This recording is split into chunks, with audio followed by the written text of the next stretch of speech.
Akkam jirtu kabajamtoonni daawwattoonni hordoftoonni YouTube channelii kennaa dassaale YouTube nagaa waaqayyo lafa jirtanitti isiniif baay'atu jecha har'amoo bifa kanaan dura hin baratamneen bifa haaraadhaan bifa afgaafiitiin gaaffii garaagaraa qabannee mana barumsaa keessa deemnee barattoota gaafannaa asumaan keessumaa haaraa faana si wal barsiisa maqaa kee. Akkam jirtu kabajamtoota daawwattoota keenya ani maqaan koo Boontuu Dooktoran jedhama nu waliin turan isiniin jedha. YouTube channelii keenya subscribe gochuu hin dagatina. Kopiin Mee maqaa kee daawwattootaaf ibsi. Maqaan koo Boonsaa Lammaan jedhama. Kutaa meeqaffaa baratta? Kutaa tokkoffaa. Ishi mee barattee gara fuulduraatti maal ta'uu barbaadda? Baradhee gara fuulduraatti dooktarii injiinara ta'uu barbaada. Haa saba kee gargaaruu barbaaddaa jechuudha. Ayyee. Gaariidha. Jaalallee qabda? Hin qabu. Jaalallee immoo si qabeen beeku? Yeroo hin qabu garuu gara fuulduraatti qabaachuudhaan na yaada. Haa gara fuulduraatti hin jaalatta jedheen abdii godhadhaanis. Ishi mudannoo si fuudhatee beeku mee daawwattoota keenyaaf ibsi. Mudannoo na mudatee beeku intala wayii jaaladhee osoo hin jiruuti.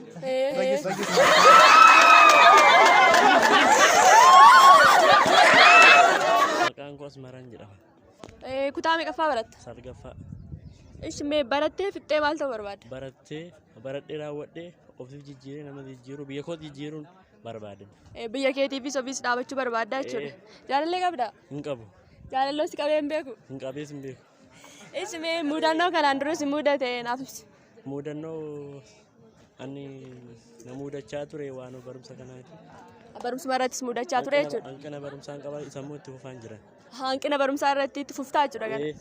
Waaqayyo si haa gargaaru. Dhaamsa maal qabda mee? Dhaamsa anan jedhu warri barateeyyuu akka baratee iddoo guddaa ga'uun barbaada. Namni baratee lafatti hin badu waan ta'eef biyya kana jijjiiree mootummaa ta'uu danda'an jedha akka yaada kootti. Ayyee galatoomi yaada guddaa nuuf kennitee. Mee maqaa kee daawwattootaaf ibsi. Maqaan koo Caalaa Tufaan jedhama. Kutaa meeqaffaa baratta? 12ffaa Harraa. Barumsaa kaachisii 12ffaa Harraa. Mee gara fuulduraatti barattee maal ta'uu barbaadda? Injiinara ta'uun barbaada. Gara fuulduraatti ta'uu barbaada. Endaata abdii qabnaa mee jaalallee qabda? Jaalallee hin qabu. Ishi immoo jaalalli si qabeen beeku? Qabeen beeku. Sirumaayyuu? Hamaan jettu laphee gaarii qabda. Mudannoo gara fuulduree mudannoo si mudate kanaan dura mee yoo qabaatte daawwattoota keenyaaf ibsi. Mudannoo kana fuulduratti kutaa 9tti kufeera. Kutaa 9tti kufuun mudannoodha. Kanan na mudate. Ishiin kun mudannoo guddaadha. Ishi immoo dhaamsa daawwattoota keenyaaf qabdu, dhaamsa ijoollee barattootaaf qabdu, wadannoota keetiif. Jajjabaadhaa jechuun barbaada gara fuulduraatti taafuu. Ishi maqaa kee daawwattootaaf ibsi. Maqaan koo Barataa Firaa'ol Joonseen jedhama. Ishi barumsa malee hojii biraan qabdu? Hojii biraas qaba. Ishi barattee. Nan baradhasi hojiis nan hojjedha bakka. Hojjetteetiin of barsiistaa jechuudha. Bakka. Ati fakkeenyummaa gaarii dhalootaaf qabda. Mee barattee fixxee maal ta'uu barbaadda? Baradhee fixeen garaan hiyyeessan qabdu jedhu.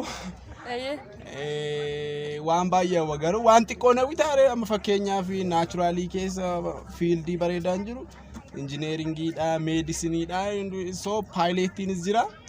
Ani garuu irra caala bakka waan anaawu baradhee fagaadhee meedisinii ta'uu bakka meedisinii qofan hawwan. Ayyaawii guddaa qabdaa waaqayyo biraan si haa ga'u jennaa. Mee mudannoo kana dura si mudate nutti himi. Barnoota keessatti mudannoon na mudatee beeku. Maaltu na mudatee beekaa? Wanti na mudatee beeku. Sababa maal seeti? Ayyee yaada dhugaa rakkoo qabu. Barumsa doon jaaladhuuti dhaloota baay'ee maatiif barsiisa waan ta'eef mudannoon na mudate hin barattu dhennaaree bakka faazeriitu.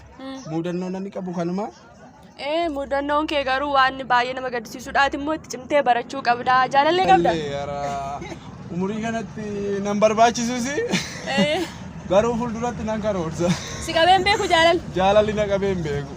Ayyee fuulduratti hin jaalatta jedheen abdii guddaa qaba. Mee dhalootaa fi ijoollee mana barumsaatii fi kamiifiyyuu dhaloota kamiifiyyuu dhaamsa maal qabda? Ani dhaamsa maalii qabu?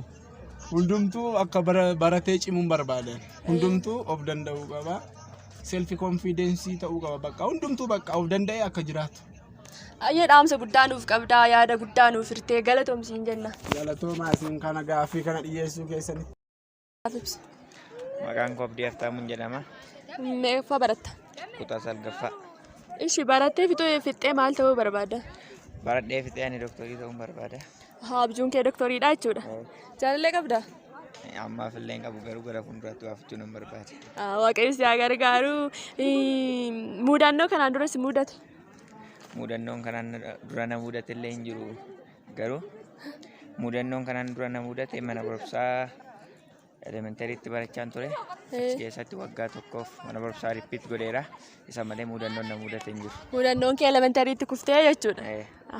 Dhaamsa mee daawwattoota keenyaaf maal qabda? Dhaamsa waa'ee maalirratti? Dhaamsa waa'ee barumsaa goddanyoota kee mana barumsaa kanaaf. Dhaamsa mana barumsaa kana manni barumsaa kun fakkeenyaaf mana barumsaa kana keessa jira. Manni barumsaa kun haala gaariin akka barattoota barsiisaniif dhaamsa nan qaba. Barattoonni as keessaa baratan akka bakka guddaa gahan nan yaada. Ishi galatoom yaada waan kennite. Tafarii Toleeraan jedhama. Kutaa meeqaffaa baratta? Kutaa 9. Ishi barattee fixxee maal ta'uu barbaadame? Doktora ta'uun barbaada. Doktorii ta'uu barbaadda? Ishi jaalallee qabda?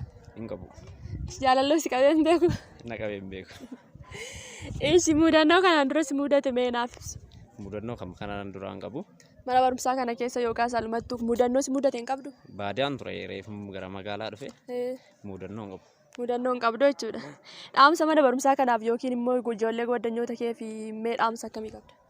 Dhaamsa yaa'u akkasuma chiikii namni kana too dhiisanii kitaaba isaanii too dubbisanii sa'aatii isaanii too isaan dabarsanii baay'ee danda'a yeroo isaanii qo'annaadhaan too fixanii baay'ee danda'a.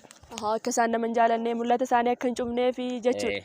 Inni baruu iftaan hin qaqqaba waan ta'eef fuulduratti barnoota kaayyoon isaanii kaayyoo bahanii beekuu qabu. Ayyee dhaamsa guddaa nuuf qabdaa guddaa si galateeffannaa nagaan. Isinis guddaa nu galatoomaa. Ishi maqaa keessanii daawwattootaaf ibsaa. Maqaan koo Barsiisaa Tashoomaa Baqqalaan jedhama. Ishi mee haala baruuf barsiisuu irratti yaada qabdanii nuuf ibsaa.